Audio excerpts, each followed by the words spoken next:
Racontez-moi ce qui se passe avec Ed. D'abord, on ne parle pas seulement de tennis, on parle même plus de tennis avec vous, on parle de vélo.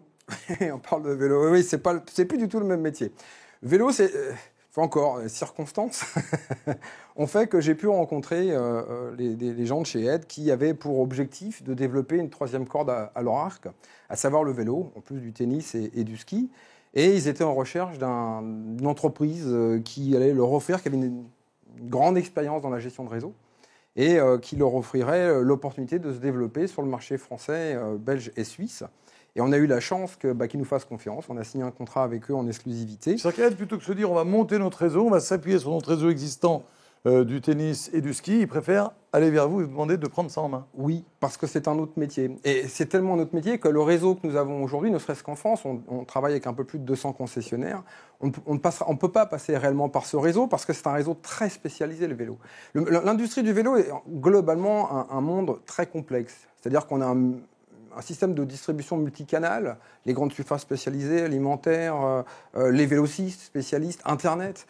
Tout ça fait que ça complexifie énormément la distribution. Et ça nous a amené à avoir un raisonnement de fond.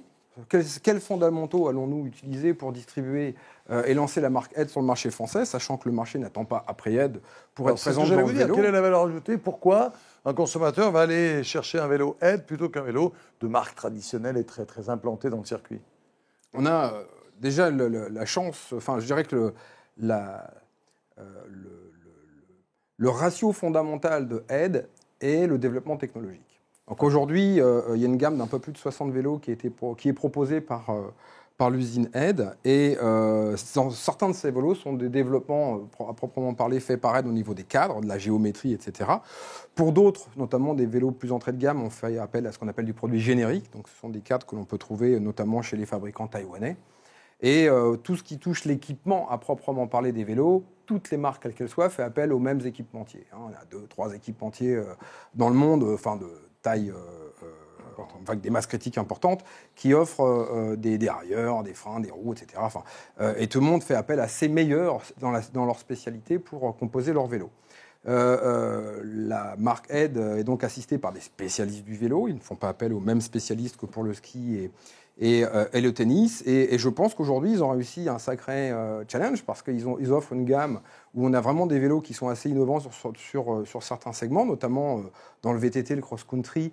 Cette année, nous lançons une gamme avec une géométrie vraiment très confort, avec un vélo qui est très nerveux, très léger, moins de 10 kg, en DI2. C'est-à-dire que maintenant, nous n'avons plus de câbles pour changer de plateau de vitesse, c'est en Wi-Fi. Donc on allège aussi le poids du vélo. On arrive avec une technologie assez intéressante. On a aussi du dérivé avec, là on voit une photo avec un vélo qui s'appelle, une fourche qui s'appelle RockShox, c'est-à-dire qu'on a une fourche inversée comme en moto, donc on a encore une meilleure qualité d'absorption des chocs et du maintien du vélo lorsqu'on opère avec celui-ci. Alors maintenant, il faut faire de la com, il faut se faire connaître, il faut faire entrer dans la tête des gens que Ed, c'est pas seulement le ski et la raquette de tennis, absolument. Et c'est pas le plus facile. Absolument. C'est-à-dire qu'aujourd'hui, Ed est un coefficient de sympathie très très fort dans les deux secteurs que vous avez soulevés. Maintenant, dans le vélo, on a tout à démontrer et tout à faire. Donc, on s'y emploie. On a en équipe une quinzaine aujourd'hui de jeunes qui font partie du pôle technologique de Marseille. Ces jeunes sont en cadet ou en junior en équipe de France. Ils tournent sur des vélos Ed et ils sont en développement avec différentes équipes techniques pour. J'ai eu l'occasion de vous croiser au Pied du Ventoux où vous faisiez des opérations de RP. Oui, on fait aussi des opérations de RP. On a eu la chance d'aller dans une magnifique région où on a pu faire découvrir la gamme à différentes personnes. Des leaders d'opinion, comme on dit. Voilà, des leaders d'opinion qui ont fortement apprécié d'ailleurs certains types de vélos qu'ils ne connaissaient pas, qui étaient le semi-fat, on appelle ça le 27.5+, qui offre un vélo à la fois fun, qui est joli, qui a une qualité d'absorption grâce au pneumatique très épais et aussi une portance. On peut traverser des vignes où la terre est très très meuble. On ne porte pas le vélo, on peut rouler dans les vignes, on peut faire plein de choses avec ce type de vélo. Alors, autre chose pour vous faire connaître, un partenariat avec une triathlète, Audrey Merle, donc très très talentueuse. Elle a été championne du monde en 2015 dans la catégorie des moins de 23 ans, des espoirs. Vous avez parié sur elle. Et alors, c'est doublement intéressant. D'abord parce que c'est une championne et une personnalité forte, qui est remplaçante d'ailleurs pour les Jeux Olympiques de Rio, qu'on risque de retrouver à Rio. Et puis, ça s'inscrit dans un pacte de performance. c'est l'opération qu'a lancée Thierry Braillard, donc le ministre, le secrétaire d'État au sport, pour justement faire ce mariage qui manque tant dans notre pays entre les entreprises et les sportifs. Racontez-nous tout ça. Et oui, en France, on n'a pas la chance d'avoir un système fiscal avantageux pour nos sportifs. Globalement, j'ai eu l'opportunité de rencontrer Thierry Braillard sur une réunion privée où il invitait des entreprises, où il exprimait globalement que quasiment 90% des athlètes sélectionnables pour les JO vivaient en dessous du seuil de pauvreté, soit moins de 800 €. C'était quand même assez surprenant pour un pays riche comme la France. Globalement, on n'a quand même pas des résultats si mauvais que ça, avec aussi peu de moyens. Donc l'idée de ce pacte, c'était de mettre en relation des entreprises et des sportifs pour les supporter dans leur sport au quotidien. C'est-à-dire qu'au lieu de penser comment ils allaient payer leur loyer à la fin du mois, ou comment ils allaient payer leur caddie de course dans les grandes surfaces en fin de mois, ils allaient pouvoir se concentrer sur leur sport de manière professionnelle. Ils sont entre 25 et 35 heures par semaine. Forcément, ils n'ont pas beaucoup de temps de travailler, hormis leur sport.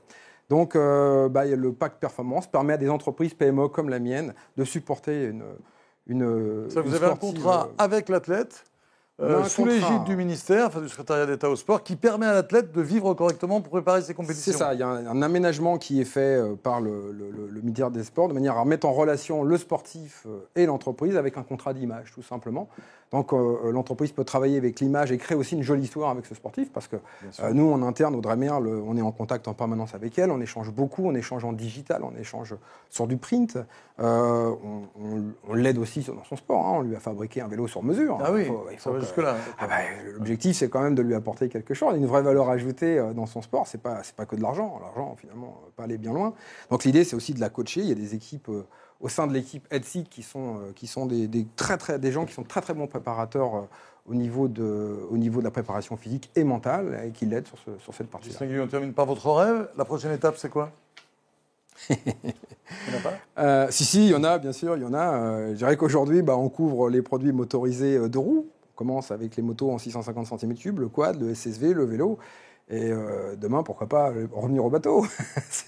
J'ai démarré avec ça, pourquoi ne pas finir avec ça?